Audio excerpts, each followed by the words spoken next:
possibilidade da gente poder estar aqui uma antecipação nos dias passados, mas aprove a Deus nos dias de hoje nos conceder esta oportunidade. Que Deus abençoe a vida da pastora, a vida de cada obreiro que aqui se encontra, que colabora com esta obra.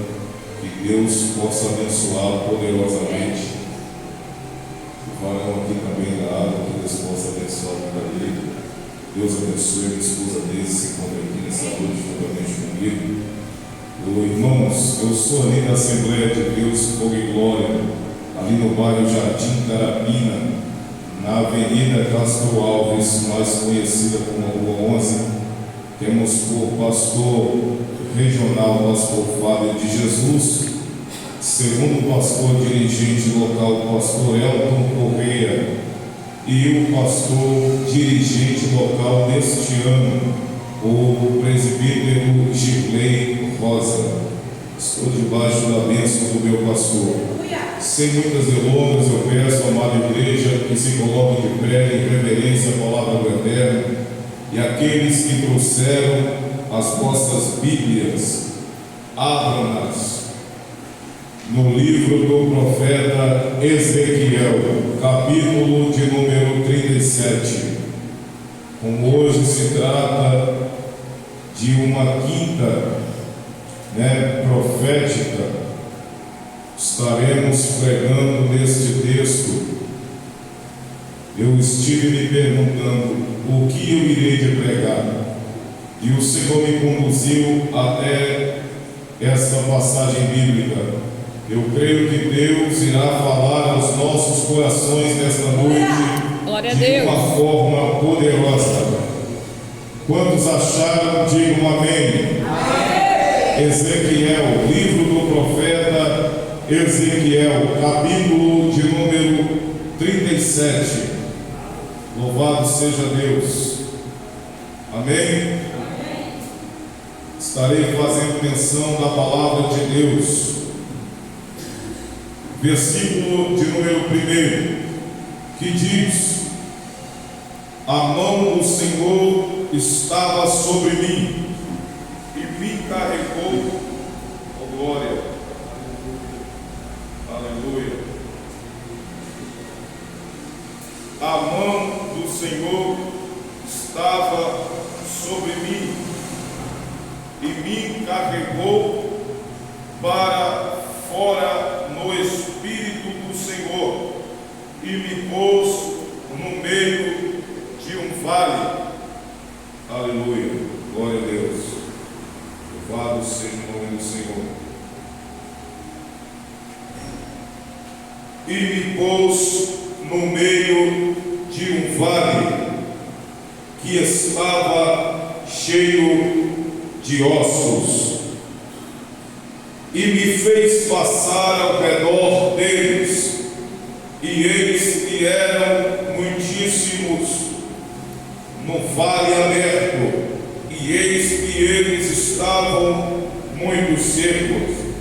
E ele me disse: filho do homem, podem estes ossos reviver? E eu respondi: Senhor, tu o sabes. Podem se assentar em nome de Jesus. Louvado seja o nome do Senhor Deus.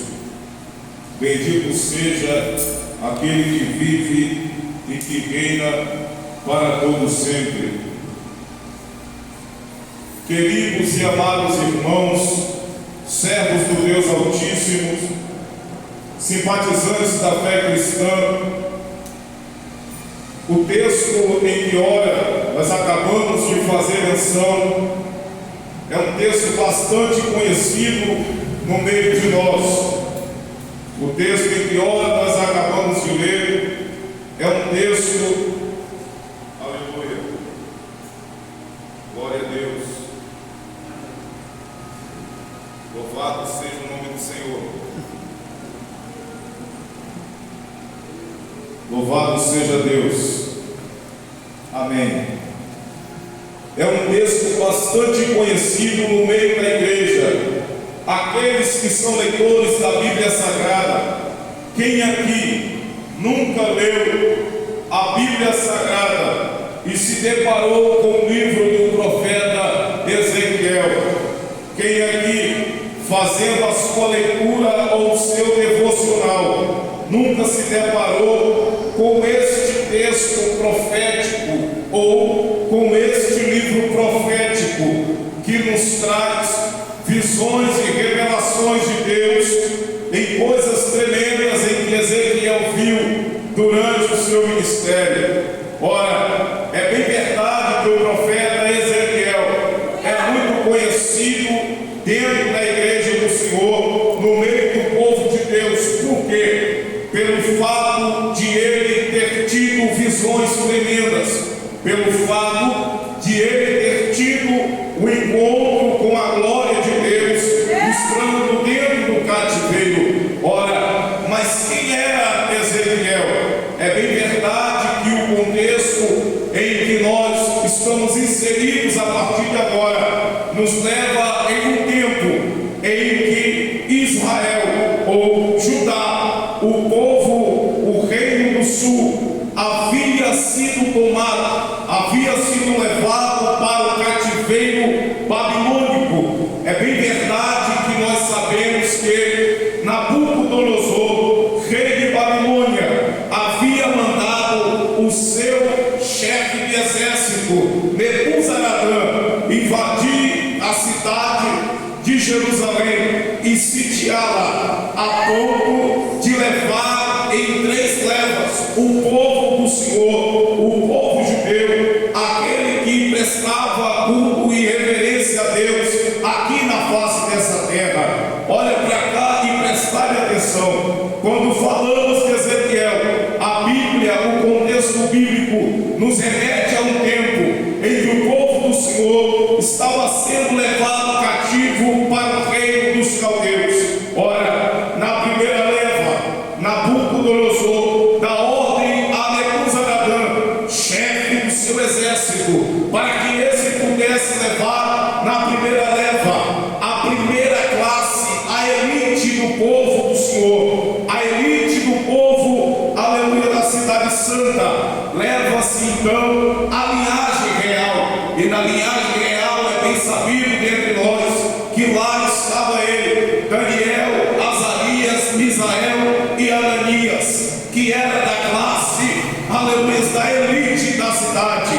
Numa estratégia militar, Nabucodonosor vai levar cativo agora aqueles que dominavam ou aqueles que regiam, a classe que governava sobre a cidade de Jerusalém, deixando agora somente a classe sacerdotal e a classe do povo pobre da terra. Vem comigo e me acompanha. Ora, no decorrer da caminhada, no processo do cativeiro, Nabucodonosor vai dar uma segunda ordem, e nessa segunda ordem, Nabucodonosor resolve agora acabar com o que chamamos de culto. Ora, é bem verdade que Deus já não estava mais no meio do seu povo, pois nós temos a visão de Ezequiel, quando a glória do Senhor se encontra no altar, e de repente aqueles homens fazendo culto e adoração aos deuses pagãos da região, dos povos vizinhos. A glória do Senhor sai do púlpito, ou melhor, sai do altar, vai agora para a porta do templo, e como se não bastasse,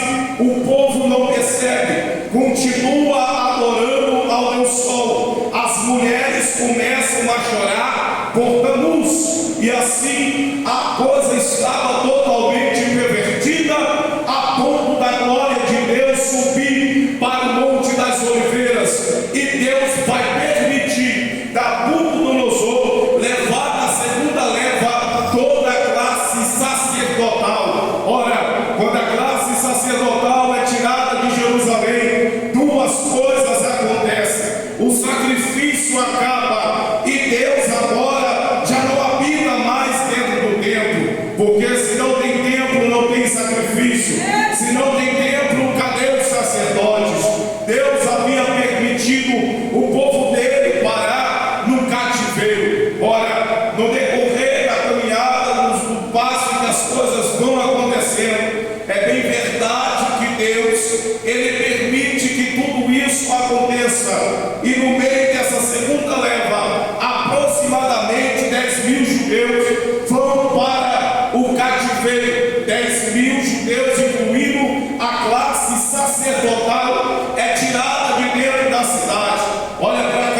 o que me chama mais atenção é que o profeta Ezequiel, ele está inserido nesta classe, pois a Bíblia diz no capítulo de número 1 que Ezequiel era filho de Buzi, sacerdote do Senhor. O que me chama a atenção é que para ser sacerdote não bastava tão somente ser filho de Levi, mas tinha também que ser da linhagem de Arão.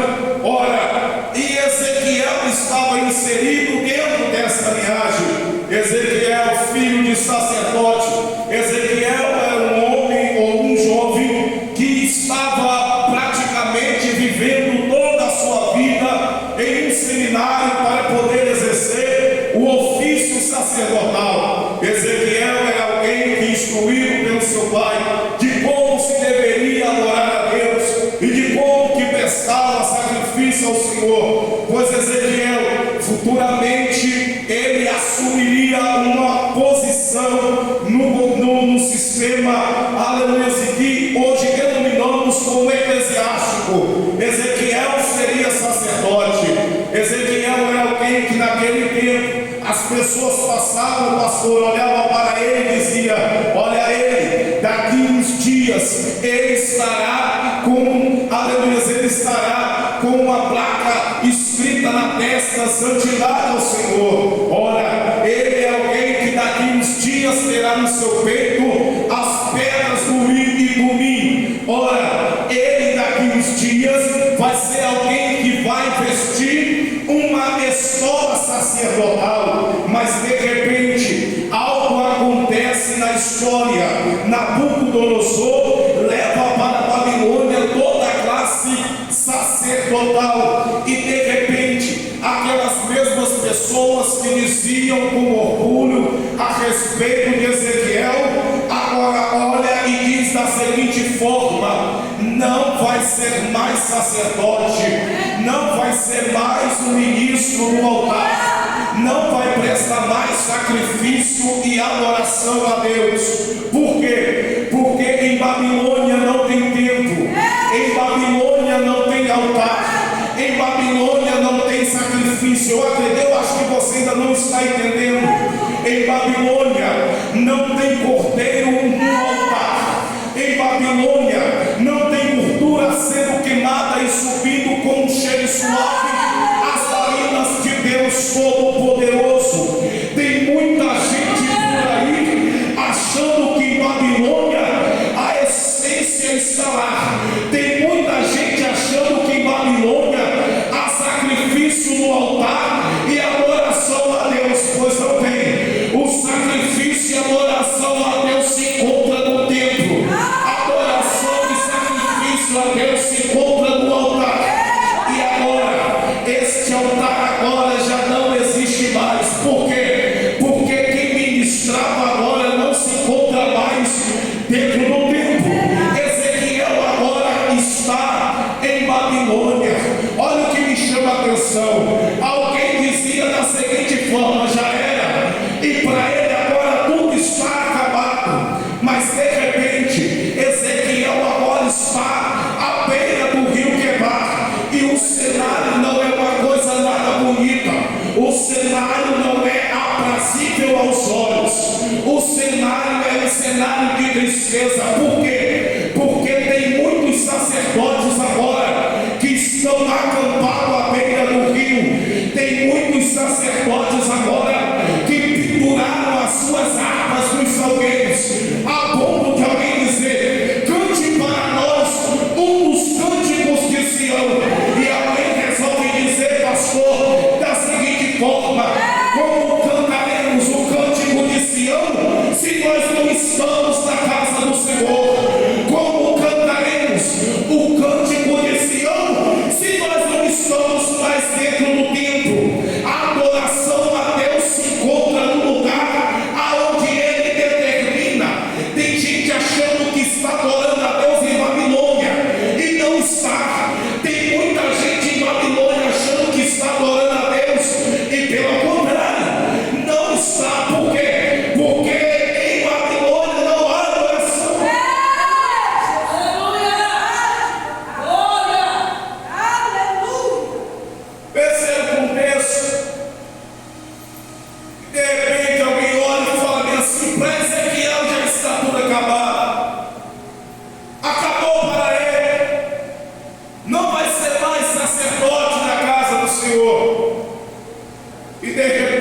parece que eu vejo Deus no seu alto e sublime trono, vendo tudo aquilo que se dizia a respeito de Ezequiel, e resolve fazer algo diferente.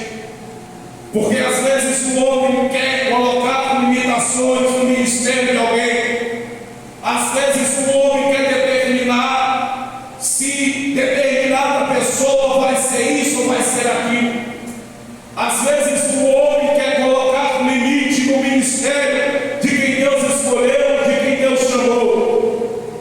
De repente, quando Deus olha lá de cima e vê Ezequiel, os olhos dele como chama de fogo percorre toda aquela classe sacerdotal, e de repente ele olha para aquele jovem e diz: vai ser agora. Ezequiel, à beira do rio Quebar, Deus não aparece para mais ninguém. Diz a Bíblia Sagrada que Ezequiel, ele se expressa dizendo que a mão do Senhor estava sobre ele. A Bíblia diz que Ezequiel, ele teve uma visão transcendental ainda dentro do cativeiro. A Bíblia diz que Ezequiel, ele teve uma visão da glória de Deus. Enquanto alguém pensa que está tudo acabado para você, enquanto alguém pensa que para você já não tem mais jeito, enquanto tem alguém pensando que para você tudo está acabado, que o seu ministério acabou, Deus se levanta do trono, olha e diz: quem determina os caminhos sou eu. Quem determina os caminhos do homem sou eu. E de repente, quando Deus aparece para Ezequiel, ele diz que vê o Senhor assentado sobre o trono, alguém no aspecto como semelhante ao filho de homem, e os seus pés reluz no meio de toda aquela glória. E de repente Deus chama Ezequiel, mas agora, diferente do projeto humano, Deus chama Ezequiel como profeta. A Bíblia diz que o Senhor, no capítulo de número 3, vai colocar Ezequiel como atalaia. O atalaia, ele vem para alarmar. O atalaia, ele vem para poder gritar. O atalaia, ele vem para poder anunciar que o mal está vindo. O atalaia, ele vem para poder dizer sobre as coisas que vão acontecer. O atalaia, ele vem para poder tocar trombeta. O atalaia é aquele que fica numa guarita vigilante, observando tudo o que acontece em sua volta, e no momento certo ele fala aquilo que deve ser falado. Tem muita gente aqui nessa noite que Deus agora resolveu chamar por atalaia. Sabe por quê? Porque colocaram algo sobre o seu ministério, olharam para você e falou: para ele não tem mais jeito, para ele não tem mais jeito, não vai ser mais pregador, não tem chamada, não vai ser mais cantora, esquece desse negócio de pastorear. Mas de repente Deus olha lá de cima e diz: quem chama por atalaia sou eu. Quem recebe, quem coloca na posição por atalaia não é o homem, sou eu. Quem levanta sou eu. Tem muita gente criticando, dizendo: mas era para ser sacerdote, mas como agora é que vira profeta e vira atalaia? Reclama com Deus. Quem te chamou foi Deus. Quem te escolheu foi Deus. Quem quiser questionar a respeito daquilo que Deus colocou em tuas mãos, dobra o joelho e fala com ele, porque quem te chamou, quem te escolheu foi Deus.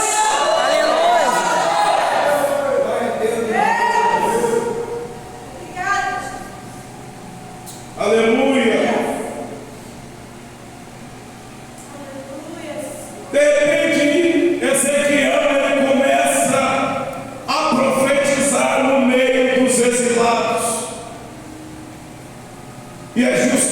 no capítulo de número 37, que Ezequiel vai ter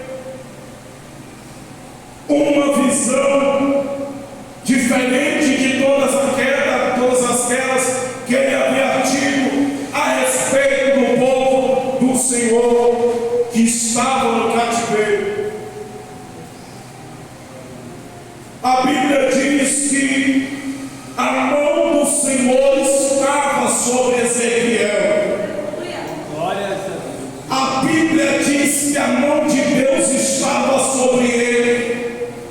Tem muita gente que está no cenário de situação difícil. Tem muita gente que está inserido no cenário caótico. Mas a mão de Deus estava sobre Ezequiel. A mão de Deus também está sobre a sua vida. Aleluia. E a Bíblia diz da seguinte forma: que a mão do Senhor levou Ezequiel no espírito. Para onde, pregador? Para o meio do vale. E de repente o Senhor mostra para Ezequiel um vale que estava cheio de ossos, e como se não bastasse, os ossos estavam sequíssimos. E o Senhor disse: Ezequiel, você está vendo todos esses ossos? Sabe como que era a personalidade de Ezequiel? A Bíblia diz que Deus fez Ezequiel duro como uma pederneira. Ezequiel foi alguém que teve que profetizar sozinho. Ezequiel não tinha uma varoa do lado para poder correr o chamado ministério com ele, porque Deus havia tirado a esposa de Ezequiel. Ezequiel era alguém que vivia somente ele e Deus em sua intimidade. Quando Deus coloca Ezequiel no meio do vale, Deus olha para Ezequiel e diz: Ezequiel, anda no meio deste vale.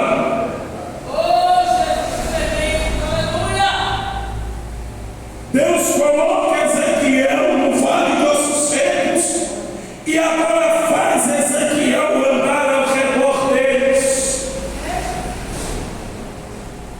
Tem muita gente que Deus mostra, tem muita gente que Deus leva para o vale e mostra a situação como está, caótica, e mostra a situação difícil, e mostra a situação de decadência. Mas quando Deus fala, caminha ao redor, quer passar no meio e pisar nos ossos. Tem muita gente que quer andar no meio do vale e pisar nos ossos. A ordem de Deus é andar ao redor do vale e não pode pisar nos ossos. Por quê? Porque enquanto tem osso, tem estrutura, e onde tem estrutura, tem projeto de Deus. Aleluia. E Ezequiel diz: e eu andei ao redor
Deus olhando para Ezequiel dizendo: Ezequiel, poderão reviver estes ossos? Ezequiel cautelosamente para e pensa muito bem 2 vezes antes de responder a Deus, porque quem está falando com ele não era o sacerdote seu pai Búzio, não, quem estava falando com Ezequiel não era Nabucodonosor, não, quem estava falando com Ezequiel não era Nebuzaradã, chefe do exército, aleluia, de Nabucodonosor, também não, quem estava falando com Ezequiel era Deus. Aleluia. Ezequiel para e pensa 2 vezes e diz: Senhor, tu o sabes. Você sabe qual é o nosso problema? É de olhar a situação difícil do nosso próximo e dizer que já não tem mais jeito. Você sabe qual é o nosso problema? É olhar para uma árvore que foi cortada e dizer que daqui já era e ela não vai sair mais frutos. Mas diz a Bíblia Sagrada que ao cheiro das águas brotará e dará renovo como a planta nova. Aleluia. Quem é o homem para determinar aquilo que Deus ainda não determinou? Quem é o homem para dizer que está tudo acabado? Quem é o homem para dizer que já não tem mais jeito? Esse é o quadro da história em que Ezequiel estava diante de si, numa resposta cautelosa. Ezequiel olha para Deus e diz: Senhor, tu o sabes. A última resposta não vem dos médicos, a última resposta ela não vem de um juiz, a última resposta ela não vem de um homem que determina se vai ser assim ou se vai ser assado, não. A última palavra ela vem de Deus. Graças a Deus. Já estou terminando. Deus olha para Ezequiel e diz: Ezequiel, profetiza sobre estes ossos para que vivam. Aí Ezequiel olha e diz: Senhor, é para profetizar. O Senhor diz: profetiza. Ezequiel para diante daquela multidão cheia de ossos, aquela multidão de ossos que estava sobre o vale, e diz: ossos secos, ouve a palavra do Senhor. Aleluia. Sabe qual é o nosso problema? É que quando estamos diante dos ossos e Deus fala: profetiza, a gente ainda fica indagando, dizendo a Deus: ah, Senhor, não vou profetizar, porque aqui já não tem mais jeito. O nosso problema é que quando estamos diante do vale de ossos secos, dizendo: daqui já não vai sair mais nada, porque aqui já era. O nosso problema é que nós queremos pôr limite naquilo que Deus ainda não determinou, naquilo que Deus ainda não deu ponto final. Enquanto tiver vírgula, continue profetizando, porque o ponto final não vem do homem, o ponto final vem de Deus. Quem coloca o ponto final na história não é o pregador, não é o pastor, não é o irmão, não é o cantor, não é ninguém. Quem coloca o ponto final na história se chama o Senhor dos Exércitos, o Deus Todo-Poderoso. Aleluia, Jesus. É Ele que determina o fim de todas as coisas. Quando Ezequiel diz: ossos secos, ouve a palavra do Senhor. Mas como assim? Ossos ouvir?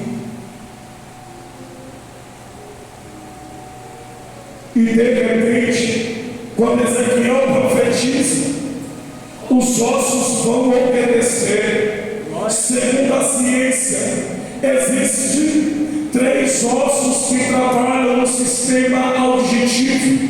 O primeiro osso se chama martelo, o segundo osso se chama bigorna e o terceiro osso se chama estribo. Tudo começa a partir das coisas pequenas. Sabe qual é o nosso problema?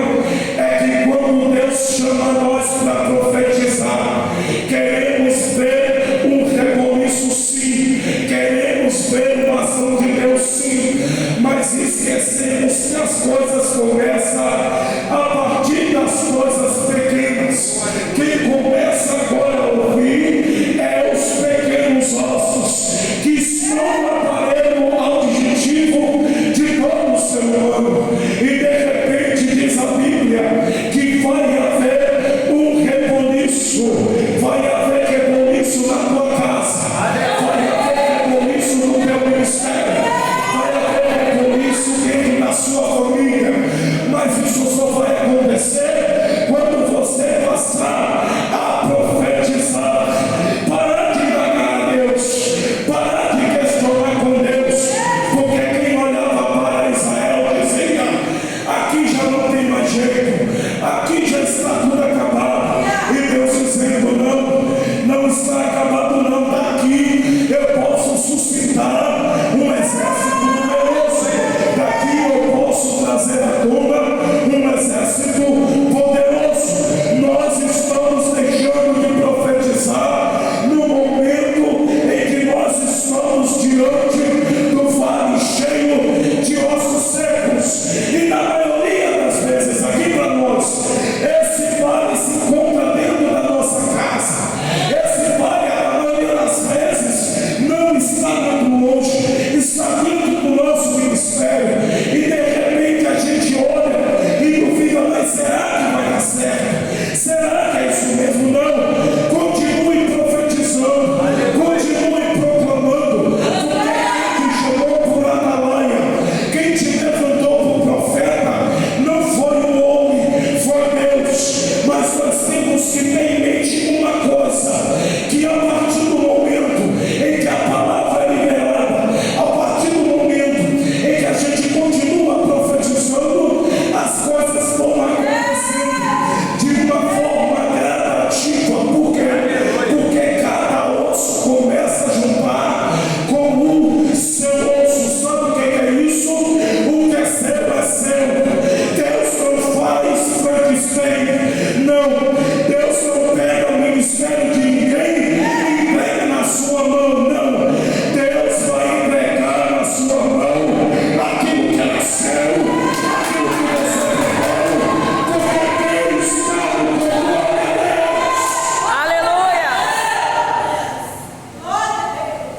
É Deus que está no controle da tua vida e do teu ministério. Aleluia.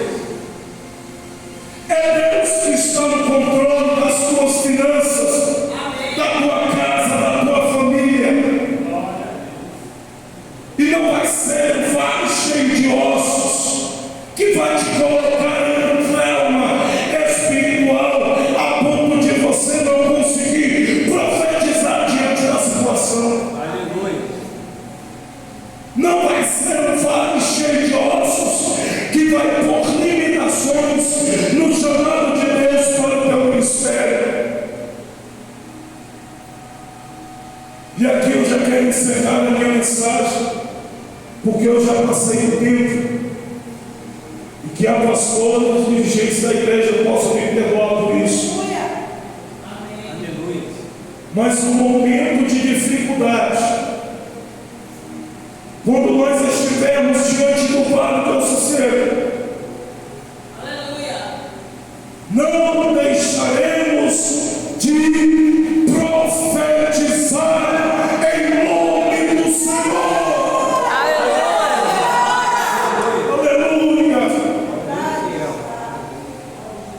Não deixaremos de profetizar em nome de Deus. A última palavra